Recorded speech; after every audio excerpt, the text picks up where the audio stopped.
Demon slayer anime में अगर किसी कैरेक्टर की स्टोरी सबसे ज़्यादा ट्रेजिक है तो वो है कोकुशिबू, जिसका असली नाम था मिचिकात्सु सुगुकुनी। और सबसे शॉकिंग बात ये है कि वो किसी और का नहीं बल्कि लेजेंडरी स्वॉर्ड्समैन योरिची सुगुकुनी का बड़ा भाई था। लेकिन सवाल ये है कि आखिर एक समुराई, एक डीमन स्लेयर आखिर डीमन क्यों बन गया?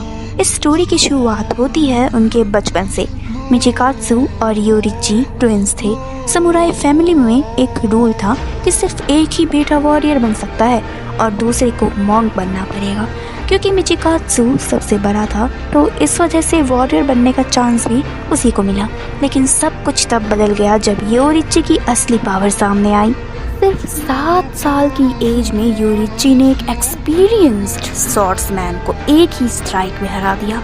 जो स्किल मिचिकात्सु सालों की ट्रेनिंग से भी परफेक्ट नहीं कर पा रहा था, योरिची उसमें नेचुरली परफेक्ट था। यहीं से मिचिकात्सु के अंदर एक डेंजरस फीलिंग पैदा हुई, जेलसी। वो अपने भाई को रिस्पेक्ट भी करता था पर अंदर ही अंदर उससे कंपेयर भी करता था। समय के साथ दोनों डीमन स्लेयर बन गए और इसी वक्त एक शॉकिंग ट्रुथ पता चला।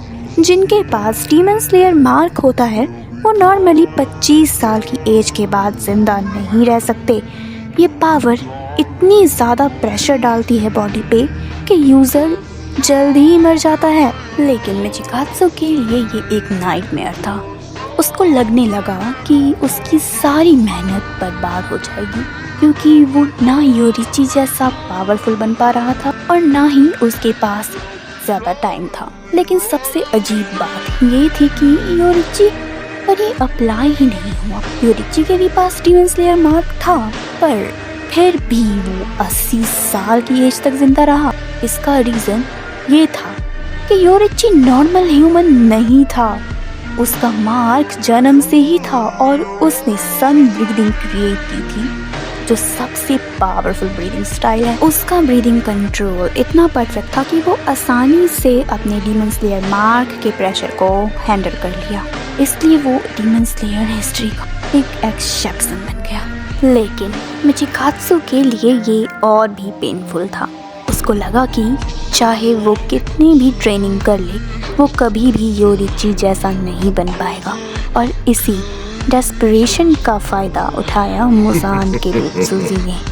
मुजान ने उसको एक ऑफ़र दिया, डीमन बन जाओ और तुम्हें इम्मॉर्टैलिटी मिलेगी। इसका मतलब था कि मिचिकात्सु के पास इनफाइनाइट टाइम होगा स्ट्रांग बनने के लिए और शायद एक दिन वो योरिची को सरपास भी कर दे। और इसी ऑब्सेशन में उसने अपनी ह्यूमैनिटी छोड़ दी और बन गया अपर मून वन कोकुशिबू। डीमन बनने के बाद उसका बॉडी भी चेंज हो गया था और उसके पास आ गई 6 आइज़। कोकुशिबू की आइज़ सिर्फ डिज़ाइन नहीं थी, ये उसकी इन्हेंस्ड परसेप्शन का रिजल्ट थी। ज़्यादा आइज़ होने की वजह से वो बैटलफील्ड को मल्टीपल एंगल से देख सकता था और एनिमी के मूवमेंट को प्रेडिक्ट कर सकता था। एक और रीज़न ये भी था कि योरिची के पास एक स्पेशल एबिलिटी थी जिसे कहते थे ट्रांसपेरेंट वर्ल्ड। इस एबिलिटी से यूज़र एनिमे के मसल और ब्लड फ्लो तक देख सकता था और योरिची नेचुरली ये कर सकता था।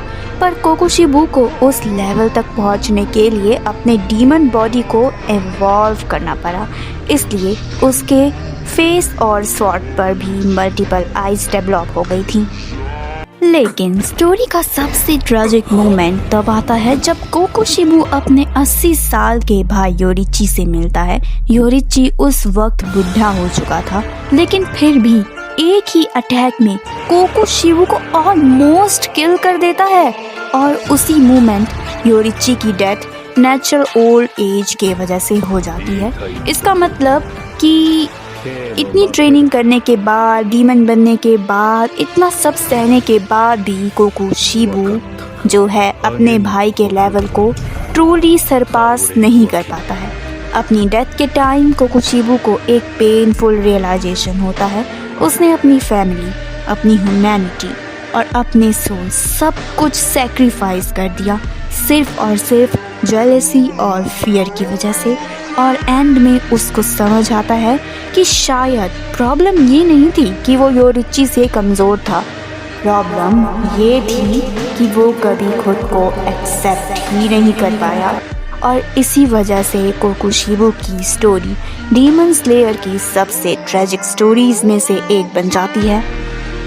कोकुशिबो की कहानी बस एक डीमन की कहानी नहीं है, ये कहानी हमें ये सिखाती है कि किसी और के जैसा बनने की जिद में हम अपनी पहचान भूल जाते हैं। किसी और की रोशनी से जलने के बजाय हम अपनी रोशनी ही ढूंढना भूल जाते हैं। तो इस वजह से किसी और के जैसा बनने की चाह छोड़िए और अपनी पहचान को खुद बनाइए, क्योंकि जो इंसान अपनी पहचान भूल जाता है वो अपनी ज़िंदगी से भी हार जाता है।